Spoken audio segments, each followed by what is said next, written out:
अब देखो, third law of thermodynamics.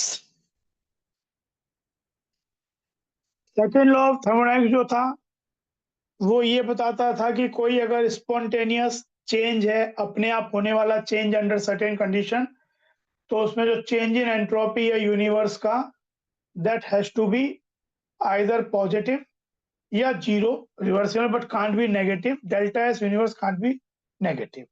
अगर ऐसा है तो प्रोसेस कभी हो ही नहीं पाएगी उन कंडीशन में। चेंज इन एंट्रोपी की बात करता था। जो थर्ड लॉ है एक्चुअली वो एंट्रोपी, मतलब जैसे हम एब्सोल्यूट एंथैल्पी कैलकुलेट नहीं कर पाते हैं, लेकिन लेकिन एब्सोल्यूट एंट्रोपी जो है वो कैलकुलेट की जा सकती है, और थर्ड लॉ उसी का एक तरीका देता है। तो थर्ड लॉ का पहले तो स्टेटमेंट क्या है? थर्ड लॉ कहता है एट एब्सोल्यूट जीरो टेम्परेचर, मतलब zero kelvin, the entropy of a perfect crystalline substance is taken as zero. ये कहता है कि एब्सोल्यूट जीरो टेम्परेचर पे, जो कि जीरो केल्विन हुआ, -273 डिग्री सेल्सियस, किसी क्रिस्टलाइन, क्योंकि जीरो केल्विन पे तो चीज सब क्रिस्टल ही बन जाएगी, प्योर सब्सटेंस सॉलिड ही हो जाएगा, परफेक्ट क्रिस्टल हो जाएगा, कोई डिफेक्ट भी नहीं रहेंगे उसके अंदर। तो उसकी जो एंट्रोपी है, डिसऑर्डर, वो भी जीरो हो जाता है, can be taken as, is taken as zero, which means that at absolute zero Kelvin, every crystalline solid is in a state of perfect order। जब कोई डिसऑर्डर ही नहीं है, कोई एंट्रोपी ही नहीं है, ऐसी नहीं है, यानी ये परफेक्ट ऑर्डर में है, and it's entropy should be zero. यानी जीरो केल्विन पे सब्सटेंस की, प्योर सब्सटेंस की एंट्रोपी जीरो होती है। जीरो केल्विन, जीरो केल्विन मतलब -273 degree Celsius. By virtue of third law, ये थर्ड लॉ यही है कि थर्ड लॉ को अगर छोटे में बोला जाए, S absolute equal to zero at zero kelvin, that's it.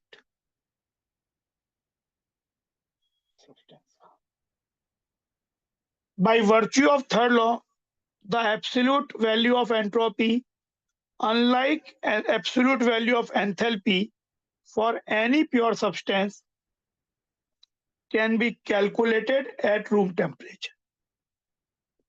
कैसे?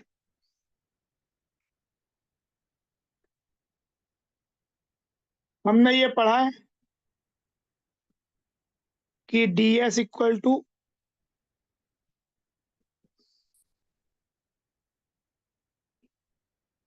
आपका dq रिवर्सिबल बाई t होता है।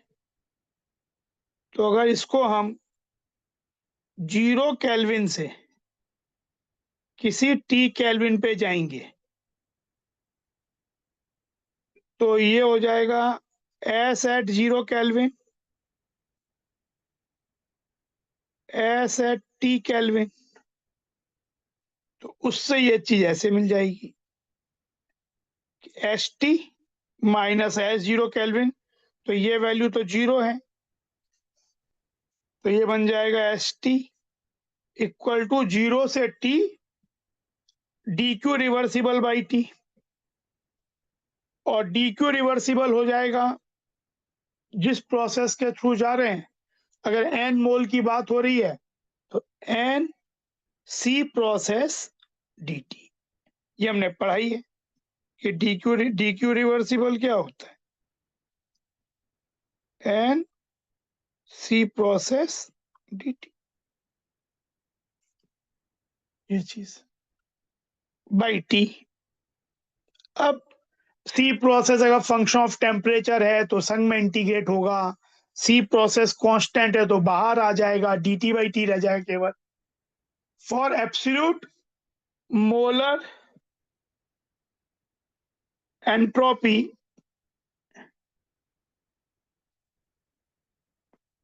Eight temperature T take n equal to 1। अगर हम n इक्वल टू 1 लेंगे तो हम मोलर एंट्रोपी कैलकुलेट कर रहे हैं। एक बात ध्यान रखो कि बहुत लो टेम्परेचर के लिए इट हैज बीन फाउंड कि जो सी प्रोसेस होता है it is found proportional to temperature का क्यूब, ये चीज। अब जैसे क्वेश्चन देखते हैं, पहले यहाँ देखते हैं, चलो ये देखते हैं।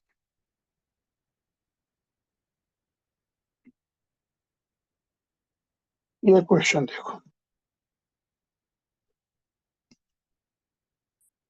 पहले पढ़ लो एक बार, एक मिनट में मारो, तुम लोग इसे पढ़ो।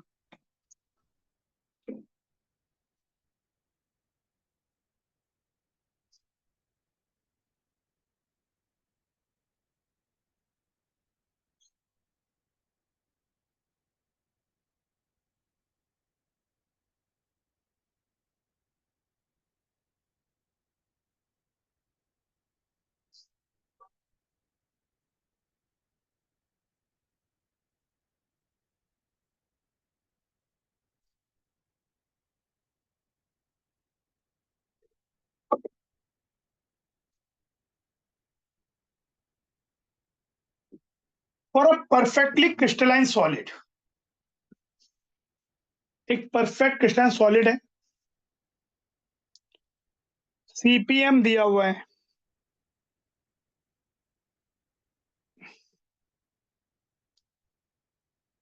यूजुअली ज्यादातर प्रोसेसेस जो होती है ना कांस्टेंट प्रेशर पे होती है, कि भाई एटमॉस्फेयर का प्रेशर कांस्टेंट है, उस पर चीजें चल रही है।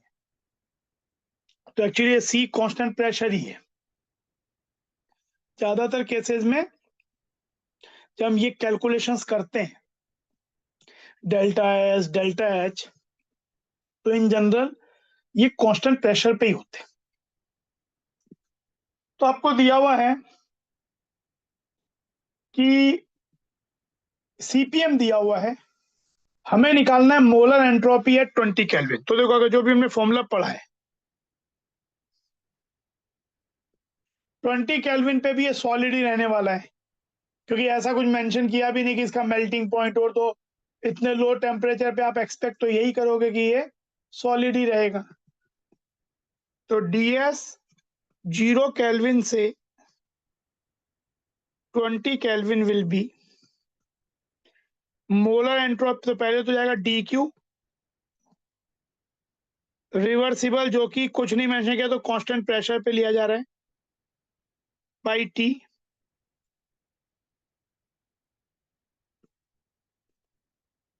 मोलर एंट्रोपी को कैलकुलेट करना है तो n1 ले लेंगे, तो ये हो जाएगा 1 इंटू सीपी, जो molar specific heat, molar heat capacity दी हुई है, dt, ये हो जाएगा dq का वैल्यू बाई टी।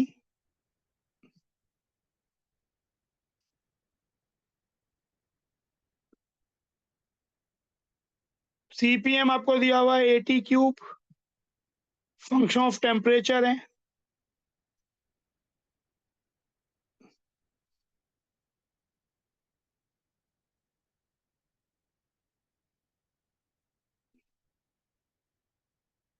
तो ये हो गया 80 स्क्वायर dt, तो 8t क्यूब बाई 3 इंटीग्रेट करके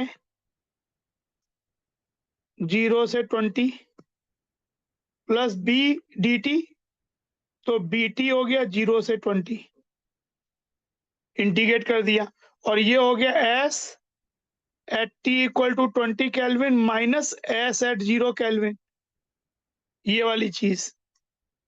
तो ये हो जाएगा 0 बाई थर्ड लॉ, और ये हो गया s at 20 kelvin equal to a 20 का क्यूब हो जाएगा 8000 -/3, और ये हो जाएगा B20 - 0 मतलब B20। तो एक्चुअली आंसर तो ये हो गया, देखा जाए तो आंसर तो ये हो गया, लेकिन हमें तो हमें ए और बी सीधा नहीं दिया हुआ, we are not given, answer यही है जो हम चाहते हैं, but we have to find now, to find A and B. A and B कैसे निकालें? तो एक्चुअली देखो, हमें दिया हुआ है कि सीपीएम की वैल्यू 0.4 जूल केल्विन है, जूल पर केल्विन है एट 10 केल्विन, यानी हम यूज कर सकते हैं 0.40 इक्वल टू 80 क्यूब, मतलब A10 क्यूब प्लस B10, यानी 0.40 equal to 1000 A plus 10 B।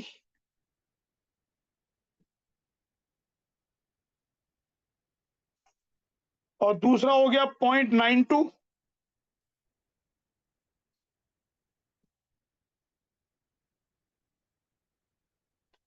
Equal to A20 kelvin पे ये है, तो ये हो जाएगा 20 क्यूब प्लस 20 B BT।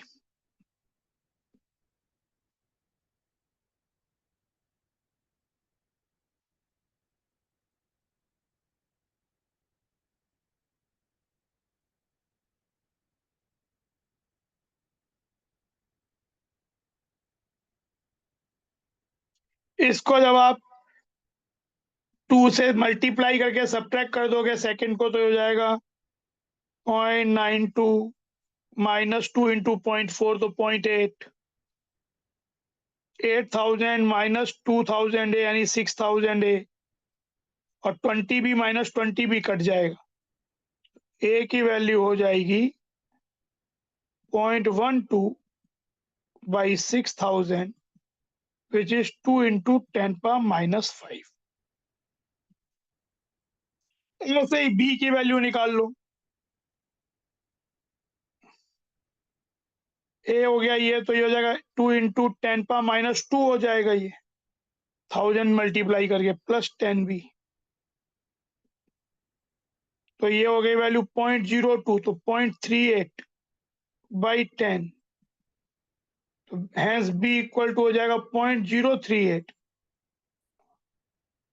अब ये यहाँ पे रख दो, ये मैं तुम्हारे लिए छोड़ दे रहा हूँ काम, ए की ये वाली वैल्यू और बी की ये वाली वैल्यू जब यहाँ रखोगे तो आपका आंसर ये आ जाएगा, तब आपका आंसर 0.813 जूल पर केल्विन मोल आ जाएगा। समझ में आया? हाँ सर। तो ये कैसा क्वेश्चन था जिसमें सीपी हमें दिया हुआ है, फंक्शन ऑफ टेम्परेचर है, तो वही संग में इंटीग्रेट हो गया, तो इस इक्वेशन का यूज। वापिस हम आ जाते हैं, ये यहाँ पे सॉल्व जो मैं तुम्हें भेजा है पीडीएफ, उसमें ये सॉल्व भी है पूरा, इसे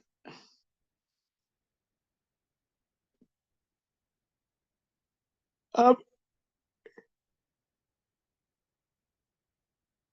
इस चीज को समझो। अब जैसी बात को और आगे बढ़ाते हैं, measurement of absolute entropy eight constant pressure, पहले कांस्टेंट प्रेशर पे मेजर कर रहे हैं, ज्यादातर मेजरमेंट एंट्रोपी चेंज और के कांस्टेंट प्रेशर पे होंगे, किसी रिएक्शन किसी सब्सटेंस के लिए, प्रैक्टिकल पर्पस के लिए, for 1 mole molar absolute entropy. तो देखो, मान लो, अब डिपेंड करता है कि हम चेंज कहां से, जैसे अभी हमने जो चेंज किया था वो क्या किया था, स्टार्ट किया था, हमें 20 केल्विन पे चाहिए था, यहाँ पे 20 केल्विन पे सब्सटेंस सॉलिड ही है, पर मान लो आपको पूछा गया है कि रूम टेम्परेचर पे किसी सब्सटेंस का एब्सोल्यूट एंट्रोपी निकालो and you find that room temperature पे तो सब्सटेंस गैस है या लिक्विड है और सॉलिड भी हो सकता है।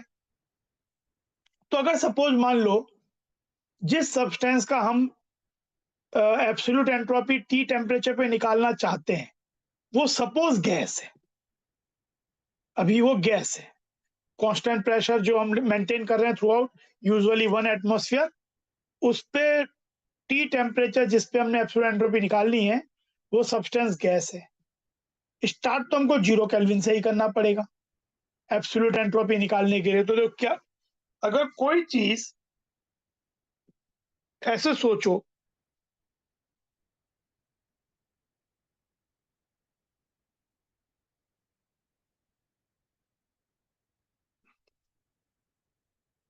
अगर कोई चीज अभी टी टेम्परेचर पे गैसेस स्टेट में है तो 0 केल्विन से टी तक वो क्या क्या चेंजेस उसमें हुए होंगे।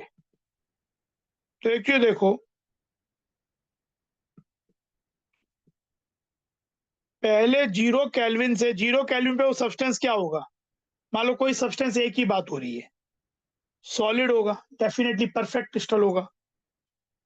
तो पहले वो सॉलिड ही रहेगा किस टेम्परेचर तक, जब तक वो अपने मेल्टिंग पॉइंट या उसी को फ्रीजिंग पॉइंट भी कहते हैं फेज ट्रांसफर में, वहां नहीं पहुंच जाए। तो पहले आपको इस स्टेज का डेल्टा S1 कैलकुलेट करना पड़ेगा,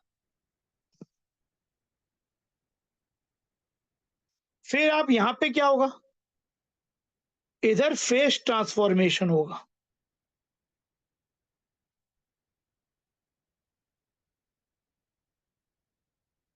सेम टेम्परेचर पे फेज ट्रांजिशन या ट्रांसफॉर्मेशन, लेकिन ये चीज लिक्विड बन जाएगी।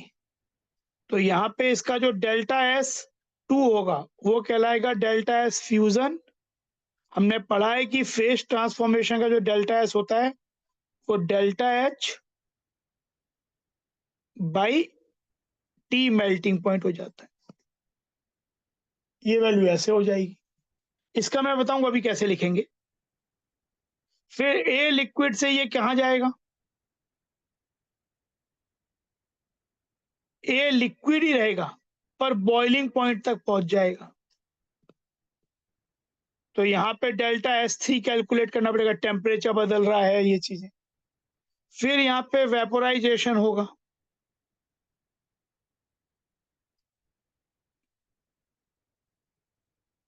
मैं ये नहीं कह रहा कि हमेशा में इतना करना ही पड़ेगा।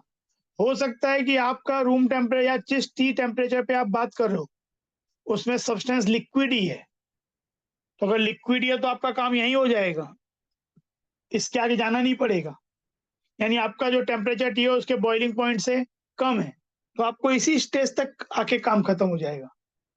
लेकिन मान लो टी टेम्परेचर जिस पे आप कैलकुलेट करना चाहते हो उस पे वो गैस है, तो लिक्विड से पहले वो गैस बनेगा फेज ट्रांसफॉर्मेशन से, ये जो डेल्टा S4 हो जाएगा ये हो जाएगा delta H vaporisation by T boiling point. और फिर ये ए से गैस ही रहेगा पर मान लो टेम्परेचर टी पे पहुंचा जो हम जिसकी बात कर रहे हैं, तो यहाँ पे मैं डेल्टा S5 कैलकुलेट करना पड़ेगा। तो अब देखो ds इक्वल टू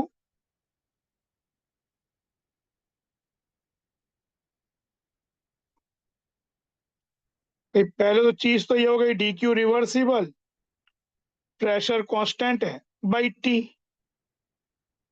0 से टी। लेकिन स्टेजेस अलग अलग क्या हैं, पहले से लिखना पड़ेगा 0 से टीएम मेल्टिंग पॉइंट तक 1 मोल मोलर एंट्रोपी की बात कर रहे हैं। एक का मोलर एंट्रोपी निकाल लो, फिर जिस भी अमाउंट का निकालना है उसका मोल निकाल के मल्टीप्लाई कर दो, बीइंग एन एक्सटेंसिव प्रॉपर्टी, ये भी तरीका हो सकता है। तो ये हो जाएगा 1 इंटू, यहाँ पे सब्सटेंस सॉलिड है तो सीपी सॉलिड स्टेट का dt बाई टी। फिर ये वाली स्टेज आएगी जिसकी डेल्टा H2 वैल्यू क्या हो गई, delta H fusion by Tm। फिर इधर से इधर आया तो ये हो जाएगा Tm से Tb 1 इंटू, अब Cp लिक्विड स्टेट का लेना पड़ेगा,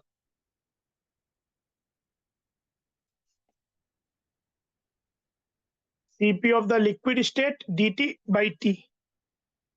फिर इस वाले का तो डेल्टा H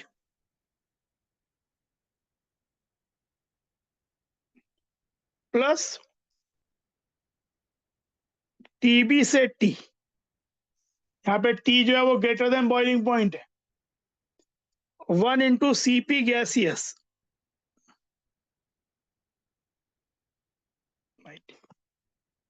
और ये वैल्यू हो जाएगी S at T kelvin minus, ये वैल्यू तो 0 होती है।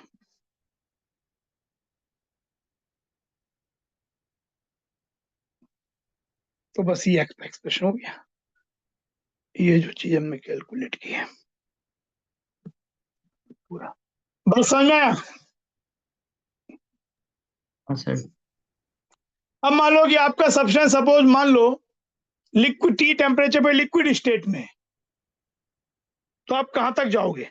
मान लो जो टी टेम्परेचर की बात हो रही है कैलकुलेट करने की, उसमें ए सब्सटेंस लिक्विड स्टेट में, तब आप क्या जाओगे, ए 0 केल्विन से जहां पे सॉलिड होगा, ए सॉलिड Tm पे, फिर फ्यूजन होगा, ए लिक्विड टेम्परेचर यही रहेगा, लेकिन उसके बाद आपका टेम्परेचर सब्सटेंस लिक्विड स्टेट में, तो उसका मेल्टिंग पॉइंट से टेम्परेचर ज्यादा है लेकिन बॉइलिंग पॉइंट से कम होगा, तो आप ए लिक्विड टी टेम्परेचर, तो आपको इतना स्टेज ही क्रॉस करना है। तो इसका तो क्या हो गया, 0 से Tm 1 इंटू Cp सॉलिड, ये हो गया delta H fusion by Tm, इसका डेल्टा S, और ये हो जाएगा Tm से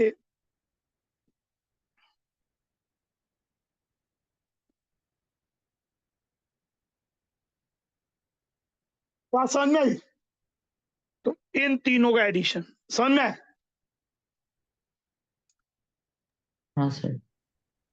अब मान लो जो सबसे पहला प्रॉब्लम हमने किया था उसमें तो 20 कैलोरी में सब्सटेंस सॉलिड रहता है, तो आप तो अभी यहां तक ही नहीं पहुंचे, आप तो केवल अभी यहीं पहुंचे, सॉलिड से मान लो ऐसा चीज है, या कोई टी केल्विन सॉलिड ही है, तो 0 से T 1, अगर मोलर एंट्रोपी चाहिए Cp solid dt by T, that's it. तो इतने से काम, आपको चाहिए नहीं, मुझे सब्सटेंस का लिक्विड स्टेट मेल्टिंग पॉइंट पे चाहिए, तब आपको यहां तक जाना है, तब ये वाला ऐड कर देना पड़ेगा, तो देखना पड़ेगा कि हमें किस स्टेज तक जाना है। बात समझ में आई? हाँ सर। Is it clear? तो ये चीज, तो ये आपका एक चीज हो गया, और ये ध्यान रखो कि Cp जो होता है molar constant pressure for solid, जब टेम्परेचर बहुत लो होता है तो यूजुअली वो सॉलिड होते हैं, तो it is usually form proportional to T cube. Standard molar entropies are represented by S naught M. M for molar, not for standard. जैसे कोई केमिकल रिएक्शन है, कोई मेरे पास अगर केमिकल रिएक्शन है, for a chemical reaction at standard conditions, अगर एक chemical reaction ऐसे दी हुई है ये वाली। तो इसका जो रिएक्शन का एंट्रोपी चेंज होगा स्टैंडर्ड, जैसे तो वो हो जाएगा C टाइम्स इनटू इसकी मोलर एंट्रोपी, इसकी एब्सोल्यूट मोलर एंट्रोपी पर मोल, कोई मोलर एंट्रोपी पर मोल हो ही गया, plus D into S0 M of D का molar entropy, minus A into इसकी मोलर एंट्रोपी पर मोल A की, माइनस B इंटू इसकी मोलर एंट्रोपी B की पर मोल। मतलब basically S0 total S0 product minus total S0 reactants. तो उसको लिखने का तरीका ऐसा हो जाएगा। ये बात समझ में आई? हाँ सर। अगर मुझे A B C D के पर मोल की एंट्रोपी दी हुई है, मान लो कोई रिएक्शन ऐसा है, मान लो CaO plus CO2 give CaCO3, कुछ भी है मान लेते एक बार। इसकी हमें 1 मोल की एंट्रोपी दी हुई है, इसकी 1 मोलर एंट्रोपी दी हुई है, इसकी दी हुई है, तो रिएक्शन क्या हो जाएगी? 1 इंटू इसका मोलर एंट्रोपी माइनस 1 इंटू इसका मोलर एंट्रोपी माइनस 1 इंटू इसका मोलर एंट्रोपी। समझे? हाँ तो ये सर। हो गया किसी रिएक्शन का एंट्रोपी चेंज निकालना, किसी रिएक्शन का जब रिएक्टेंट प्रोडक्ट के मोलर एंट्रोपीज आपको दिए हुए हैं। तो ये भी एक इंपॉर्टेंट रिजल्ट है, थर्मोकेमिस्ट्री के समय काफी यूज होगा।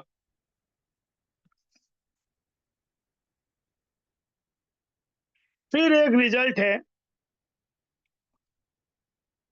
कम क्वेश्चन आते हैं लेकिन रिसेंटली आना शुरू हुए जेईई एडवांस्ड में। जैसे वहां पे डेल्टा H रिएक्शन का टेम्परेचर वेरिएशन होता है किरचॉफ्स इक्वेशन में, ऐसे ही एक रिएक्शन की जो डेल्टा एस होती है एंट्रोपी चेंज, वो भी टेम्परेचर के संग बदलती है। तो वो एक्सप्रेशन कैसा होगा? तो variation of delta S reaction with temperature at constant pressure. तो देखो मैं अलग से प्रूफ करता हूं एक बार।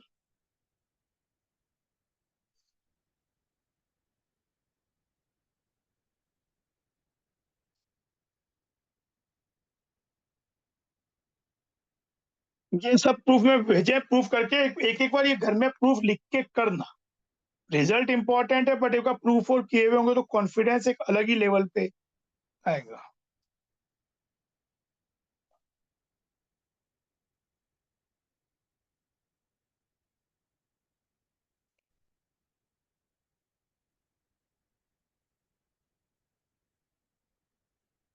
तो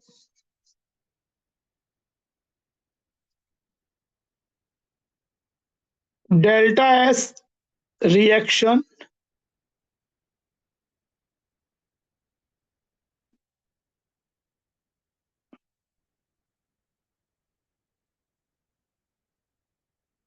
with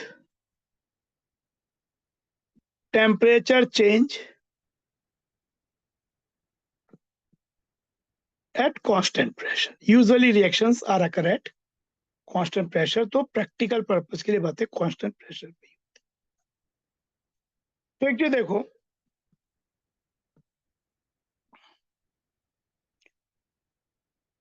DS रिएक्शन या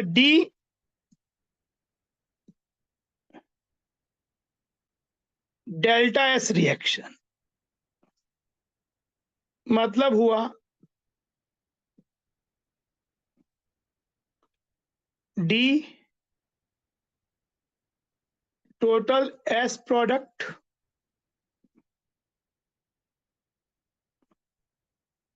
माइनस एस ऑफ रिएक्टेंट। मैं टोटल जितना भी एस प्रोडक्ट है इसको चाहे तो कैपे मतलब सिग्मा हटा के भी एस प्रोडक्ट्स का एस, तो ये हो जाएगा ds प्रोडक्ट, ऐसे कह सकते हो ds प्रोडक्ट माइनस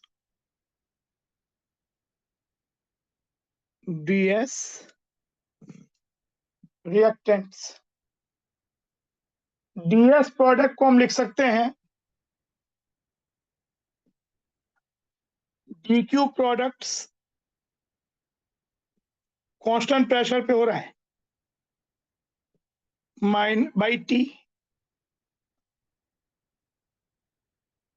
हमने पढ़ा है ds equal to dq by T.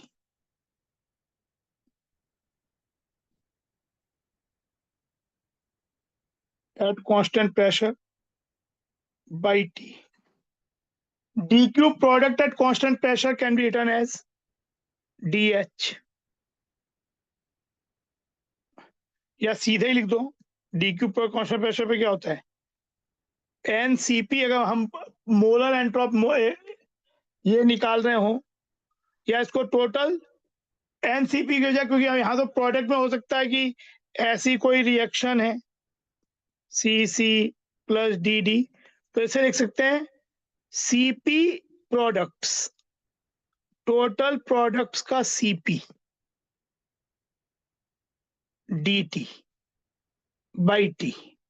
मतलब इसमें ये CP मोलर नहीं है, ये CP प्रोडक्ट है। मतलब कि अगर मुझे इसका 1 मोल का CP मालूम है, D का 1 मोल का CP मालूम है, तो CP प्रोडक्ट का मतलब हो गया C इंटू इसके 1 मोल का CP plus D into D के 1 मोल का CP, हो गया CP प्रोडक्ट्स, और ये हो गया minus CP reactants dt by T. इसको लिखा जा सकता है CP product minus CP reactant का मतलब है delta CP reaction dt by T. क्या मतलब, जैसे मेरे पास अगर ये रिएक्शन है और मुझे इन सबके CPs मालूम है A B C और D का, CP मतलब molar heat capacity eight constant pressure, तो डेल्टा CP रिएक्शन क्या हो जाएगा C into CP of C, या इसको हम नीचे मोलर भी लिख दो, plus D into molar heat capacity of D minus A into CMP of A minus B into P of P। क्या मतलब है इसका, इसका मतलब है C का molar heat capacity eight constant pressure, D का molar heat capacity eight constant pressure, ये मोलर हीट कैपेसिटी, लेकिन रिएक्शन में ये C और D है, तो ये इससे मल्टीप्लाई जब होके लिखेंगे तो this will be defined as delta CP reaction dt by T. तो आपके पास चीज ये हो गई ds d delta S reaction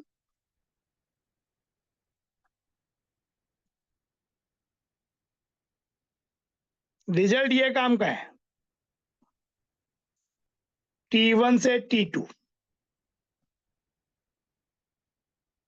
तो इसका मतलब हो जाएगा delta S reaction at T2 minus delta S reaction at, और ये अब डिपेंड करता है, अगर ये फंक्शन ऑफ टेम्परेचर होगा तो संग संग इंटीग्रेट करके इसको बाहर नहीं ले सकते, और अगर ये कांस्टेंट है पर ये तभी लिखा जा सकता है, this can be written only when delta CP reaction is independent of temperature। पर अदरवाइज इसको संग में इंटीग्रेट करना पड़ेगा और फिर सॉल्व करके जो आएगा तो आपका फॉर्मूला ये हो जाएगा डेल्टा एस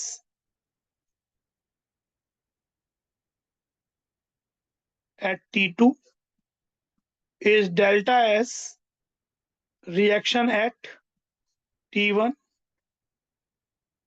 plus T1 से T2 delta CP reaction dt by T। ये आपको याद रखो, बस काम चलेगा। समझ में आया? जी सर। फिर एक दो और घर में प्रूफ कर लेना 10 मिनट बैठ के। हाँ सर। बाकी रिजल्ट इंपॉर्टेंट तो ये है, बहुत इंपॉर्टेंट रिजल्ट है। किरचॉफ इक्वेशन को भी रिकॉल करा देता हूं एक बार। उसमें क्या था? सर सर इसका जो डिराइवेशन आपने पहले एक बार कराया था किरचॉफ का, हाँ, सर उस बार वो समझ नहीं आया था। वो करा देता हूँ। इसमें इसके लिए इसमें हम देखते क्या है? इसमें हम देखते हैं वेरिएशन ऑफ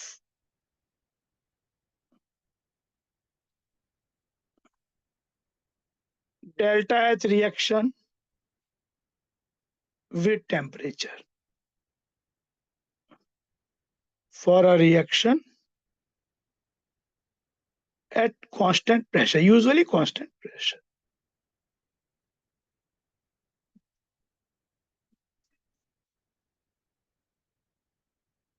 तो हमें चाहिए d of delta H reaction, है ना,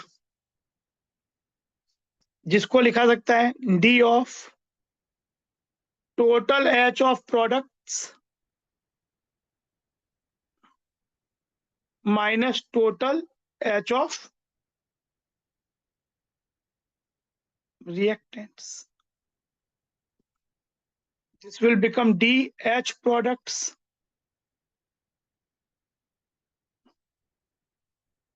minus DH। DH प्रोडक्ट को क्या लिख सकते हैं?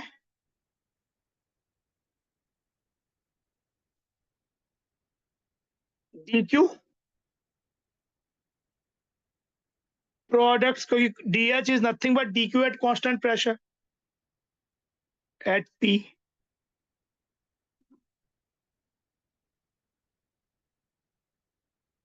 at P ये हो जाएगा। अगर एक मोल के लिए बात कर रहे हैं या मोल के लिए नहीं, DQ प्रोडक्ट क्या हो जाएगा? वही CP of product, CP of products, एक CP of products DT minus CP of reactants DT। CP product का मतलब फिर वही कि अगर ऐसी रिएक्शन कोई है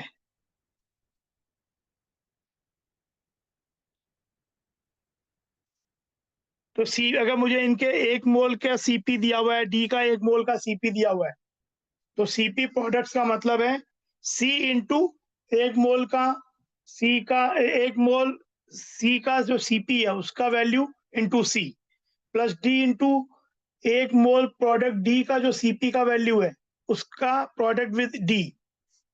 तो ये CP प्रोडक्ट, ये CP रिएक्टेंट्स, इसको लिख सकते हैं डेल्टा CP रिएक्शन DT।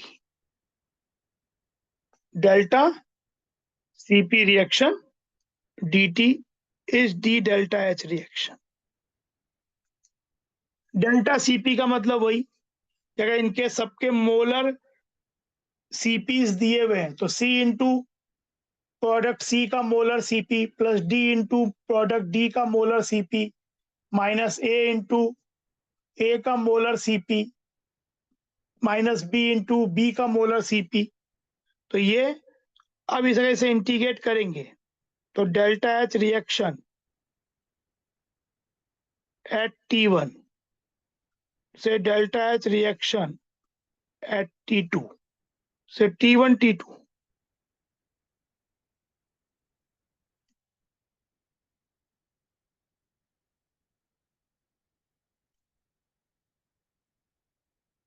तो ये क्या हो जाएगा, delta H reaction at T2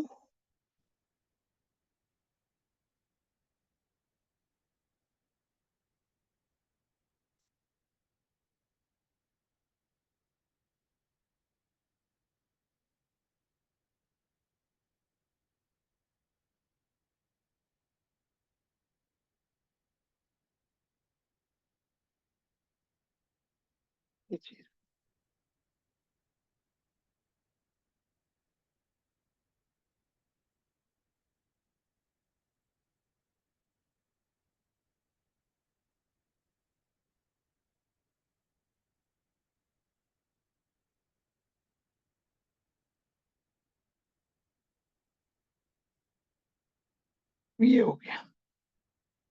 अब अगर ये कांस्टेंट है इंडिपेंडेंट टेम्परेचर, तो बाहर आके T2 माइनस T1 हो जाएगा, नहीं तो संग में इंटीग्रेट करके वैल्यू अपनी, समझे?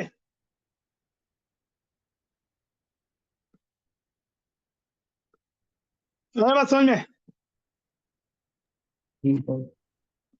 हाँ सर। और ऐसे ही डेल्टा यू जो होता है कांस्टेंट वॉल्यूम पे, वो हो जाता है delta U reaction T1 plus T1 से T2 delta CV reaction DT। ये दोनों ही किरचॉफ इक्वेशन कहलाती हैं। और जो अभी हमने देखा delta S reaction at T2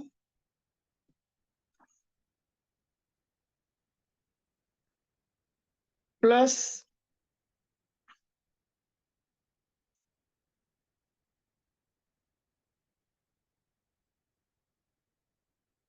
ये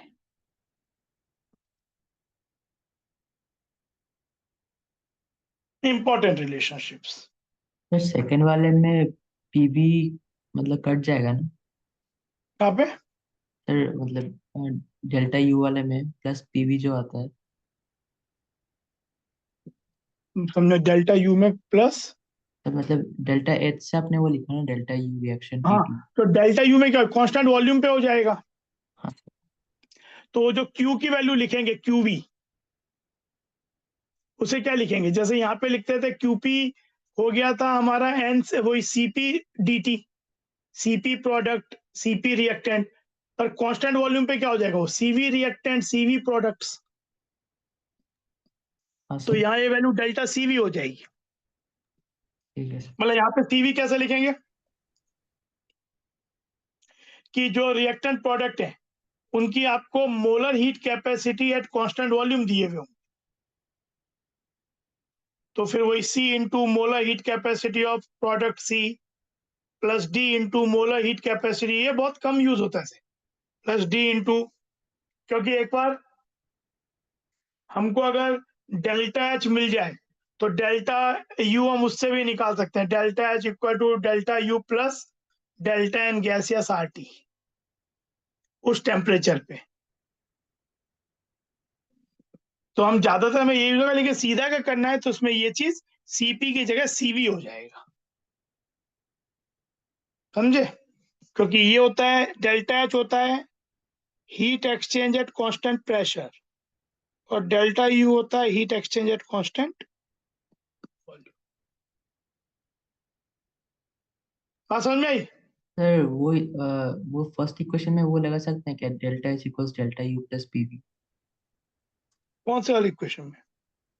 सर पहला एकदम किरचॉफ का नहीं पहला। नहीं, ये वाला। सर नहीं नहीं, डेल्टा एच वाला, और एच वाला डेल्टा सर। H, ये हाँ तो sir delta H equals delta U plus PV जो था। डेल्टा U प्लस, नहीं, अब डेल्टा H रिएक्शन अगर मुझे निकालना है तो T1 टेम्परेचर पे अगर मान लो मुझे डेल्टा U रिएक्शन दिया हुआ है, तो मैं वो लगा सकता हूँ delta H equal to delta U plus delta N gases RT1, ठीक है सर। वो लगा सकता हूँ, सही बात है, वो लगा सकता हूँ T1 टेम्परेचर पे, ठीक है ना? हाँ सर। इसको मैं ऐसे लिख सकता हूँ, delta U reaction at T1 plus delta N gaseous उस समय RT1। ये चीज ठीक है, हाँ सर। ये चीज।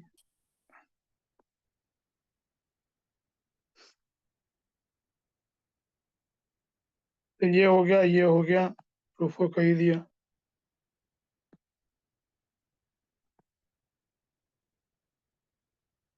एक ये एंथैल्पी जो एनसीईआरटी बुक का ही क्वेश्चन है, जेई मेन में भी आया हुआ है कि जिस तरह से हम एंट्रोपी चेंज कैलकुलेट करते थे अलग अलग स्टेजेस के लिए, ऐसे डेल्टा एच भी कैलकुलेट होता है। एक सब्सटेंस का डेल्टा एच जैसे ये क्वेश्चन देखो, calculate the enthalpy change on freezing of 1 mole of water at 10 degree Celsius to ice at minus 10 degree Celsius। पहले तो एक बात समझो इस क्वेश्चन से पहले कि अगर मैं किसी सब्सटेंस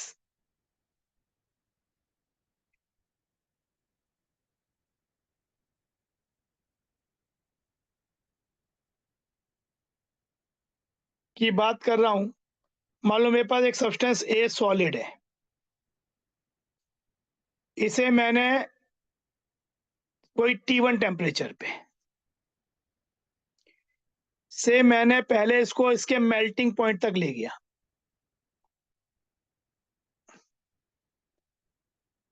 सब चीज कांस्टेंट प्रेशर पे, क्योंकि डेल्टा एच कैलकुलेट होना कांस्टेंट प्रेशर पे क्यू कैलकुलेट करना। तो इस स्टेप का डेल्टा H1 क्या होगा? अगर 1 मोल के लिए फॉर 1 मोल कैलकुलेट कर रहा हूं, 1 by delta H equal to Q, QP, तो 1 into CP solid, CP of A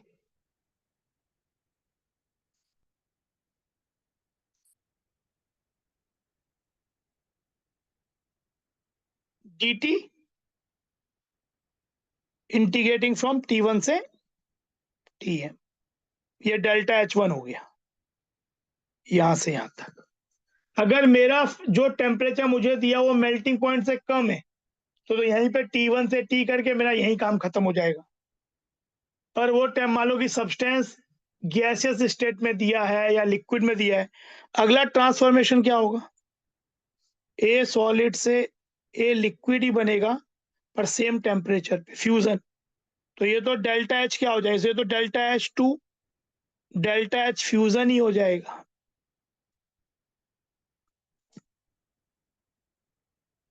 फिर ए लिक्विड से अगर मान लो हमारा जो फाइनल टेम्परेचर है वो बॉइलिंग पॉइंट से भी ज्यादा है, तो पहले ये ए लिक्विड से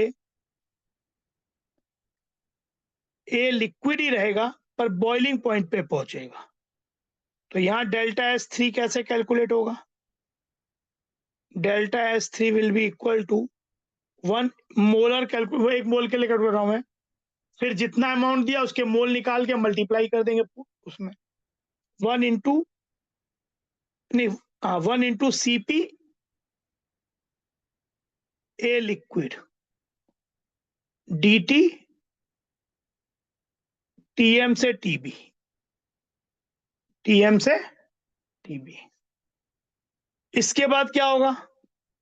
इसके बाद वेपोराइजेशन होगा, ए वेपर में चेंज होगा लेटेंट, तो यहाँ डेल्टा एच हो जाएगा delta H vaporisation, reverse condensation होता है।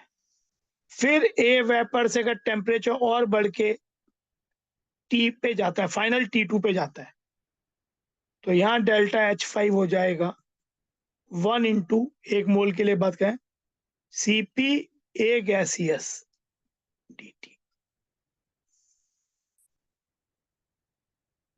ये टेम्परेचर आपका यहाँ तो TB ही रहेगा, TB से बात समझ में आई? हाँ सर। और डेल्टा H टोटल हो जाएगा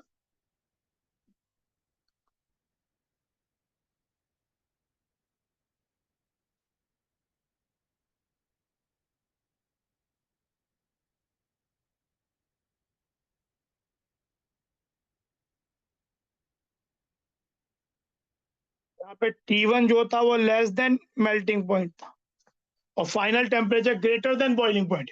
पर अगर आपका काम लिक्विड स्टेट तक में ही खत्म हो जाता तो हम इस स्टेट पे आते ही नहीं, हम यहीं पे काम खत्म कर देते जहां तक पहुंचे।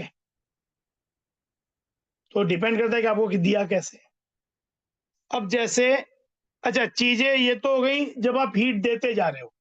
चीजें रिवर्स भी हो सकती हैं कि लिक्विड से पहले सॉलिड बना तो वहां हीट लिबरेट होगी।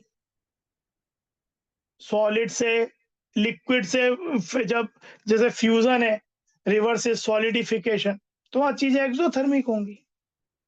जैसे अब ये क्वेश्चन देखो, ये देखो क्वेश्चन क्या कह रहा है। ये एनसीईआरटी का ही क्वेश्चन है एक्सरसाइज का। Calculate the enthalpy change on freezing of 1 mole of water at 10 degree Celsius to ice at -10। यहाँ टेम्परेचर 10 डिग्री से -10 जा रहा है, यानी हीट दी नहीं जा रही है, एक्चुअली हीट ली जा रही है, एक्सट्रैक्ट की जा रही है। डेल्टा एच फ्यूजन दिया है। डेल्टा एच फ्यूजन होता है सॉलिड से लिक्विड में फ्यूज होना, पर यहाँ एक्चुअली चीज होगी लिक्विड से सॉलिड बनेगा, क्योंकि ये वाटर की बात हो रही है। तो आइस का मेल्टिंग पॉइंट या फ्रीजिंग पॉइंट 0 डिग्री सेल्सियस होता है, तो 10 से -10 के बीच 0 आता है, तो यानी फ्रीजिंग भी होगी। फिर सीपी लिक्विड दिया हुआ है, सीपी वाटर सॉलिड दिया हुआ है। तो अब देखो यहाँ पे क्या स्टेजेज आई होंगी ट्रांसफॉर्मेशन में। आपने स्टार्ट कहां से किया, 10 डिग्री पे, उसमें वाटर लिक्विड होगा, तो पहले -10 पहुंचने से पहले वाटर को 0 डिग्री पहुंचना पड़ेगा, कि फ्रीजिंग तो 0 डिग्री पे ही होगी, -10 पे वाटर सॉलिड हो जाएगा। तो ये वाटर लिक्विड से वाटर लिक्विड 0 पे पहुंचा पहले, 10 से 0। फिर 0 पे इसकी फ्रीजिंग हुई, सॉलिडिफिकेशन, फ्यूजन का अपोजिट, और है फेज ट्रांसफॉर्मेशन। तो सॉलिड बन गया पर 0 डिग्री सेल्सियस ही रहा, और फिर 0 डिग्री से हुआ -10 और हीट एक्सट्रैक्ट हुई, पर -10 पे वाटर सॉलिड ही रहेगा। तो यहाँ पे अब ये डेल्टा एच थी, तो देखो डेल्टा H1 क्या हो जाएगा, डेल्टा H1 हो जाएगा, हम 1 मोल की बात कर रहे हैं तो 1 इंटू सी, क्योंकि यहाँ पे ये लिक्विड स्टेट में है, CP liquid, final temperature 0, initial temperature 10, तो 0 -10, तो ये नेगेटिव वैल्यू आ जाएगी। देन ये कैलकुलेट करेंगे अभी। यहाँ पे सीपी कितना दिया है इसका, सीपी दिया हुआ है सॉलिड लिक्विड का 75.3, तो इंटू -10 हो जाएगा ये, तो ये हो जाएगा -753 जूल पर मोल, 1 मोल की बात हो रही है। फिर डेल्टा H2 क्या होगा, ये फ्रीजिंग हो जाएगा, delta freezing is reverse of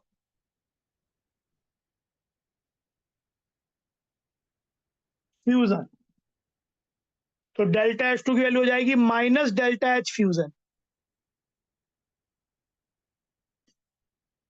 तो ये हो गया माइनस, हमें दिया हुआ है 6.03 फ्यूजन का दिया हुआ है किलो जूल पर मोल, तो जूल में कितना हो जाएगा 6030 फ्यूजन का, तो फ्रीजिंग का कितना हो जाएगा माइनस रिवर्स, तो ये डेल्टा H2 ये हो गया। और डेल्टा H3 क्या होगा 1 इंटू, अब ये सॉलिड बन चुका है तो सीपी सॉलिड का यूज करेंगे, और टेम्परेचर इनिशियल 0, फाइनल -10, तो ये वैल्यू कैलकुलेट करके आ जाएगी।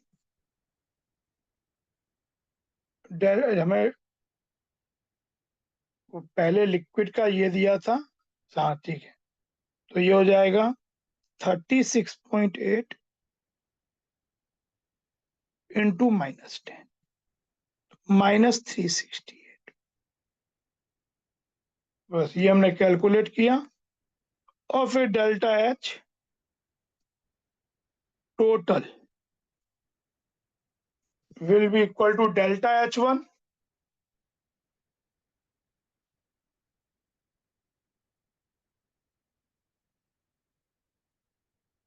ये हो गया जूल पर मोल, 1 मोल के लिए। तो ये सॉल्व करके ही आ जाता है।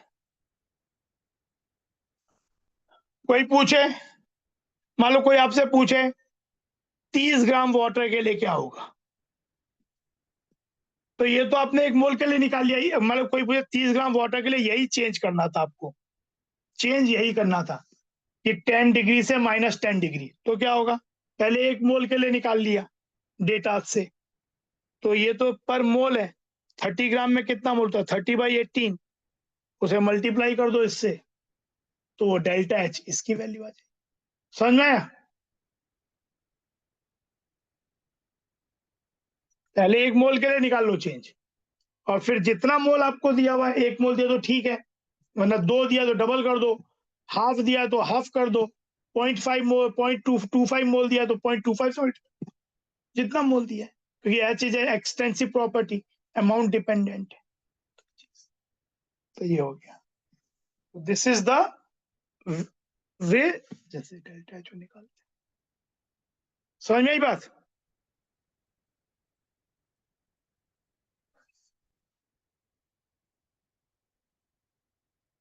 बात समझ में? हाँ सर। हाँ तो सर। ये क्वेश्चन, तो ऐसे क्वेश्चंस भी अब इसमें हो सकता था कि आपका चेंज सॉलिड, मतलब यहाँ पे तो चेंज आपका लिक्विड से स्टार्ट हुआ, कभी गैस से भी स्टार्ट कर सकते। गैस से पहले क्या होगा, गैस से वो अपने कम होते होते बॉइलिंग पॉइंट पे पहुंचेगा, वेपर, फिर बॉइलिंग पॉइंट पे वो क्या होगा, कंडेंस होगा, लिक्विड बनेगा, फिर लिक्विड से कम होते होते मान लो आपने बोला है कि गैस से स्टार्ट हुए थे और जाना है इधर -10 पे। सपोज आपने यू स्टार्ट विथ, लेट से आपको दिया हुआ है कि 1 मोल वाटर 400 केल्विन पे है,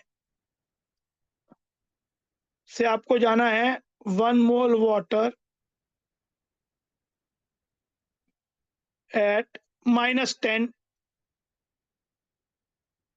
डिग्री सेल्सियस, मान लो ये इस तरीके से, इसको चाहे तो 127 डिग्री सेल्सियस भी कह सकते हो।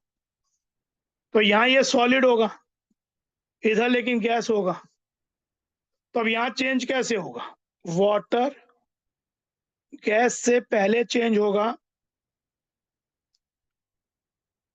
वाटर गैस ही रहेगा पर अपने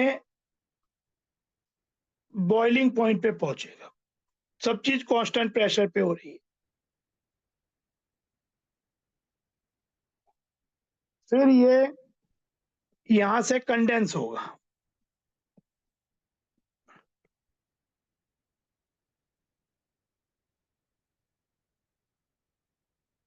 ये अभी 100 ही रहा पर कंडेंसेशन हो गया। फिर ये पहुंचेगा वाटर लिक्विड पे अपने मेल्टिंग पॉइंट पे जो कि 0 डिग्री सेल्सियस।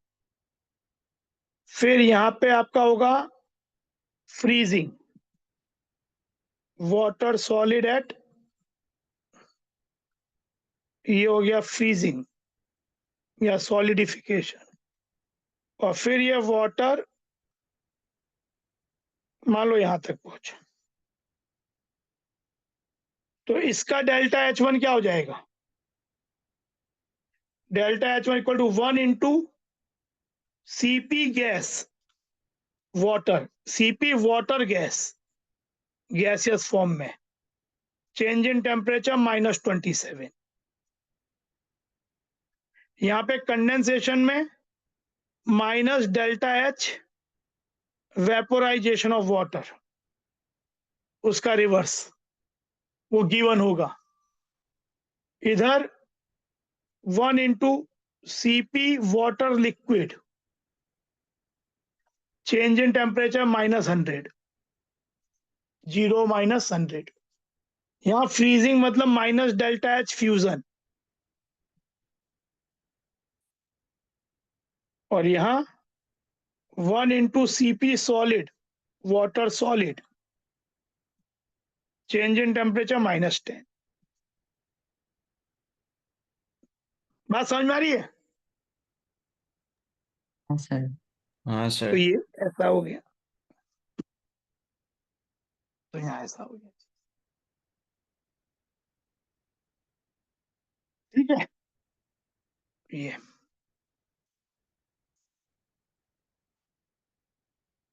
तो ये आपका डेल्टा एच का calculation, delta S reaction temperature कैसे वेरी करता है, थर्ड लॉ से हम एब्सोल्यूट एंट्रोपी कैसे निकालते हैं, एक रिएक्शन में अगर सबके मोलर एंट्रोपीज दिए हुए हैं तो डेल्टा एस रिएक्शन का फॉर्मूला। तो ये चीजें आज हम यहीं पे अगले क्लास में जी पढ़ेंगे, गिब्स एनर्जी। आज यहीं खत्म करते हैं।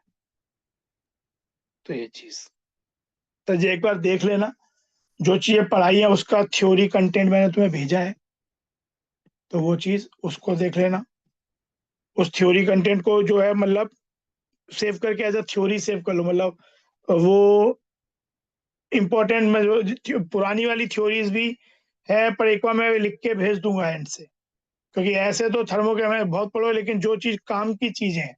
फिर क्या हो गया कि पहले जो बुक्स और रहती थी उसमें थर्मोडायनेमिक्स जो आती थी आईआईटी और में 10 साल पहले, और 10 अभी जो आती है जो अलग है। तो बहुत से जो मटेरियल और में जो पुराना मटेरियल और है उसमें उस तरीके से थ्योरी नहीं होती है जिस तरह से आज चाहिए। पर मैंने तुम्हें जो थ्योरी क्लास में पढ़ाई है या जो अभी मैं भेज रहा हूँ वो रिलीवेंट टू, मतलब जेई मेन का तो बड़ा आसान होता है। जेई मेन में तो 2-4 फॉर्मूले ही हैं, उससे ही काम चल जाता है। लेकिन जेई एडवांस की थर्मोडायनेमिक्स अच्छी होती है, अच्छे क्वेश्चंस आते हैं, और जब हम करेंगे क्वेश्चंस आईआईटी वाले तब और समझ में आएगा। पर इसका नहीं, ये अगर आता है तो हो जाएगा, मतलब इसके बाद कुछ डिफिकल्ट नहीं है। ये वाला चीज कर लिया तो अभी तो मैं एनआईटी 3G में मेटलर्जी के बच्चों को पढ़ा रहा हूँ, तो पहला चैप्टर तो उसमें यही चीज है। कुछ बच्चे पढ़ रहे हैं तो उनको मैं ये, तो उनका पहला चैप्टर तो फर्स्ट लॉ में केवल मेटलर्जिकल चेंज में यही चीजें, बस ये जो रिएक्शन है किरचॉफ की उस पे ही बेस्ड एक पूरा चैप्टर है। तो अगर ये चीजें कर ली तो जेई एडवांस में आजकल ये टेम्परेचर वेरिएशन डेल्टा एस का ये वाला फॉर्मूला, आई थिंक 2023 में जो क्वेश्चन आया था वो ये जो मैंने तुम्हें फॉर्मूला पढ़ाया वाला, ये log CP dt by T उस पर बेस्ड था। तो करेंगे, पर ये चीज आती है तो इसके बाद तो है ही नहीं, ये तो चीज, इसके तो अलग चीजें ही नहीं है। ठीक है, तो आज ये एक बार पहले थ्योरी देखना, समझना अच्छी तरह से 4-5 फॉर्मूले कैसे आए, खुद एक बार डराइव करना। सर हाँ बोलो। सर आप मुझे ये बॉर्न हेबर साइकिल समझा देंगे एक बार? बोर्न समझा दूंगा, चलो। बोर्न हेबर साइकिल क्या है?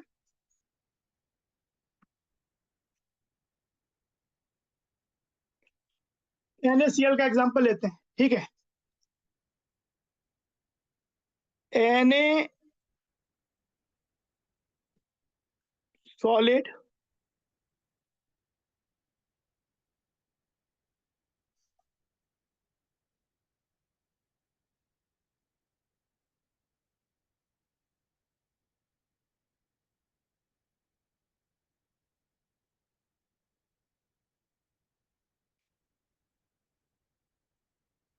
एक ये कहलाता है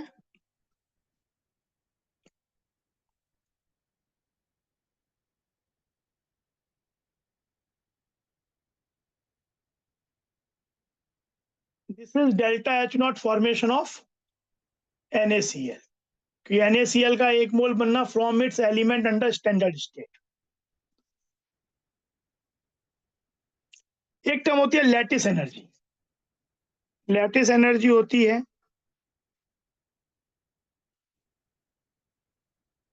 एक लैटिस को उसके गैसियस फॉर्म में एटम्स को तोड़ने के लिए।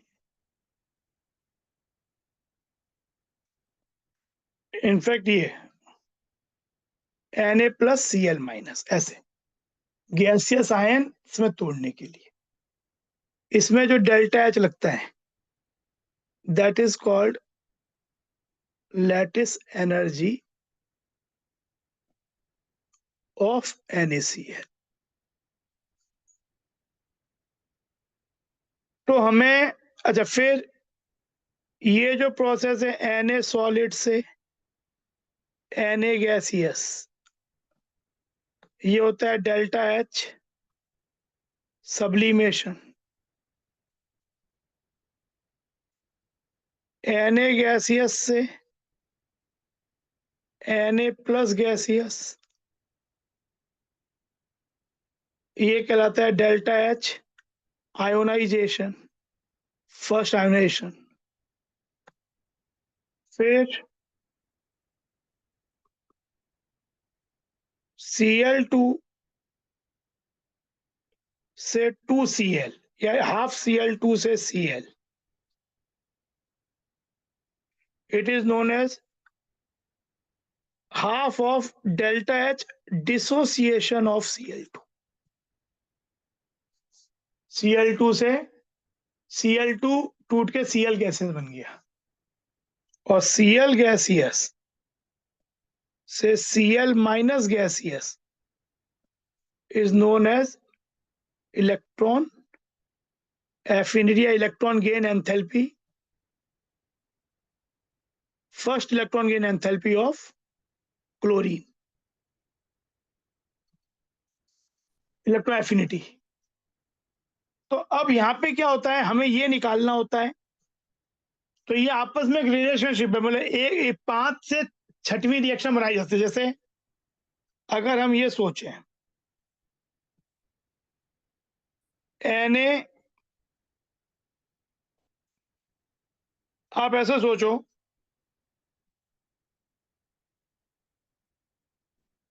आप 3 को ऐड करो, इन 3 + 4 + 5 + 6, इनको ऐड करो और 2 को सब्ट्रैक्ट कर दो, सेकेंड रिएक्शन सब्ट्रैक्ट कर दो, तो you will get reaction 1। 3 + 4 + 5 + 6 - 2 will be reaction 1। तो ये जो 2 है, 2 क्या रिप्रेजेंट करती है, लैटिस एंथैल्पी ऑफ NaCl। मान लो मुझे ये अननोन है, तो ये इधर ले गए, तो 3 + 4 + 5 + 6 - 1 = 2। तो lattice enthalpy of NaCl can be found with the help of these other 5 data. वो क्या हो जाएगा, यू में से कि lattice enthalpy of NaCl is delta H sublimation plus delta H ionization of Na plus delta H half of delta H dissociation of chlorine plus electron affinity of chlorine minus delta H naught formation of NaCl solid। अगर मुझे ये 5 data मालूम हो तो इस तरीके से I can find delta H lattice energy of NaCl। तो इसी जो ये एक दूसरे में कन्वर्ट हो जाती है, इसी तरह से आप एक उसे फॉर्मेट में लिखते हो कि एक तरफ Na लिख लिया, एक तरफ Cl2 लिख लिया हाफ, और ऐड कर दो, तो इसी चीज को बॉर्न-हैबर साइकिल बोलते हैं। तो ये चीज है, समझे? जी सर। तो ये सर ClCl2 के लिए Cl2 2Cl माइनस में डिसोशिएट हो जाएगा ना? क्या बोलो, Cl2? CaCl2 के लिए कैल्शियम क्लोराइड। हाँ, CaCl2 के लिए होगा Ca2 + 2Cl-। ये रिएक्शन की डेल्टा है जिसकी लैटिस एनर्जी हो जाएगी गैसियस। सर इसमें समझे? मतलब कैल्शियम को हाँ दो बोलो। बार करना पड़ेगा ना हाँ, इसमें आयनाइजेशन? Ca2+ के लिए तुम्हें वो लगेगा I1 + I2 लगेगा, ठीक है सर।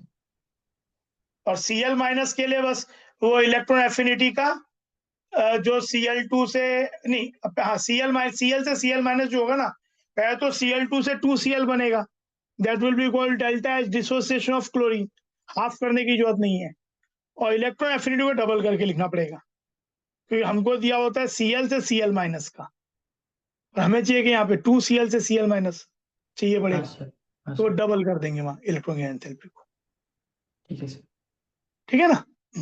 हाँ सर। ठीक, चलो।